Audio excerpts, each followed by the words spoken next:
আন্দোলন হয়, ওদের যখন মিছিল হয়, মিটিং হয়, তখন তোমাদের হাতে ওরা অস্ত্র তুলে দেয়। এক কথা বলে না কেন?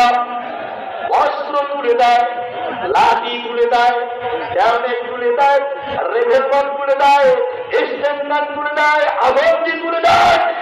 ব্যক্তি মানুষকে হত্যা করার জন্য, আক্রমণ চালাবার জন্য নেতারা তোমাদের নেতৃত্ব দেয়। এরা নেতা নয়, তোমাদের প্রধান শত্রু। সম্মানিত ভাইরা, এই হলো তাদের অবস্থা। এই নেতাদের কাজ হচ্ছে এই, এরা কোনদিন আপনাকে চরিত্রের দিকে ডাকবে না। আপনি দেখেন, বাংলাদেশ জামাতে ইসলামের যদি আপনি কর্মী হতে চান, তাহলে অবশ্যই আপনাকে নামাজ 5 ওয়াক্ত পড়াই লাগবে। কথা বলে না কেন? আর জোরে বলা লাগবে। আপনি যদি হেফাজতে ইসলামের কর্মী হতে চান, আপনাকে সুন্নাহ নিতে হবে, নামাজ পড়তে হবে, আপনার ইসলামী নামাজগুলো থাকা লাগবে। কথা না বললে আমি কি বুঝি? এরপরে আপনি চরমনাই করতে গেলেন, নিয়ম কানুন মেনে আপনাকে চলতে হবে, মসজিদ মানতে হবে, আমির মানতে হবে। তা না হলে আপনি কখনোই কর্মী হতে পারবেন না।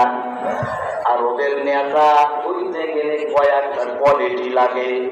1 নম্বর, গাঁজাকে শিখে খাইতে পারে। গাঁজা তুই একজনে কতগুলো খাওয়ার বাবু পাও, 2 কেজি না 3 কেজি খাওয়ার বাবু, এটা বল। আর পেন্সিল দিলে একসাথে 20 টা না 30 টা। কথা বলছো না কেন? যার মুখ যত বড় হইবে তত বড় নেতা। কথা বলে না কেন? যে যত বেশি মারামারিতে প্রভু হইতে পারবে, ওই সবচেয়ে বড় নেতা। কথা বলে না কেন? আমি ভুল বলছি না সঠিক বলতেছি? যে যত বেশি শিক্ষকের সঙ্গে খারাপ আচরণ করতে পারবে, বড়দেরকে অপমানিত লাঞ্ছিত নিগ্রহ করতে পারবে, ওই হচ্ছে নেতা। আমার